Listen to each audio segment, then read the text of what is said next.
Lit turned his wrist around, his injured wrist, a blue ring around where he thought he'd snapped the bone. He can feel his system protesting by the amount of pain that sits beneath the bruise. It feels like it's broken, but the other half of his body has got lighter purple bruises from the excruciating methods of exercise that were of lesser harm to Delit than what Duncan had to do when his father taught him how to be a man. The sound of the principal's voice, nothing more than an atmospheric vibration. Principal Olive.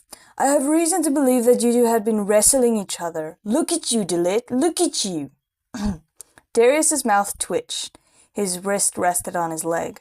Principal Olive. Not only have you been targeting Duncan, but you've become more violent ever since that day in the hallway. What has gotten into you two? I should have believed Duncan. Darius.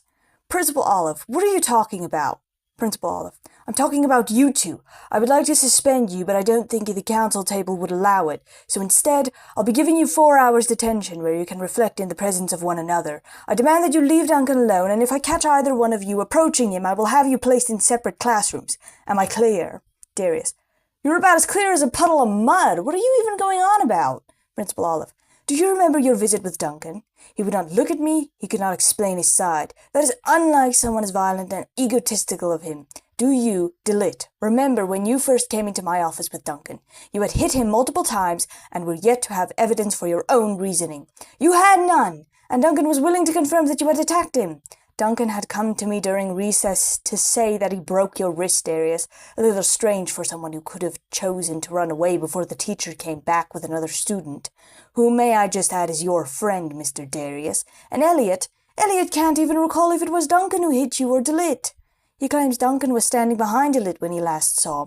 Both of you have been out of control since you met Duncan. Can either one of you explain to me what this behavior is? Delit just shook his head, knowing full well that it was a question, but he shook his head to indicate his lack of awareness on the matter. Darius. You think we did this to each other? Do you know how stupid that sounds? After Duncan literally admitted to breaking my arm? Darius raises his cast in exaggeration. Principal Olive. I cannot let my sixth sense go unchecked. You boys are a danger to one another, and Duncan's behavior is strange. Darius. It's strange because he's starting to realize that he's sick in the head. Principal Olive. Hold your temper and watch your mouth, Mr. Darius. I am this close to writing you up for counseling with Duncan. Darius was glaring underneath his shrub of bangs, but it went unnoticed. He pushed his chair out and dug his chin in his chest. Delit attempted to follow, but the principal stopped him. Principal Olive. Delit, I do remember your scuffle with Duncan, so I would recommend you avoid him just as much as Darius should.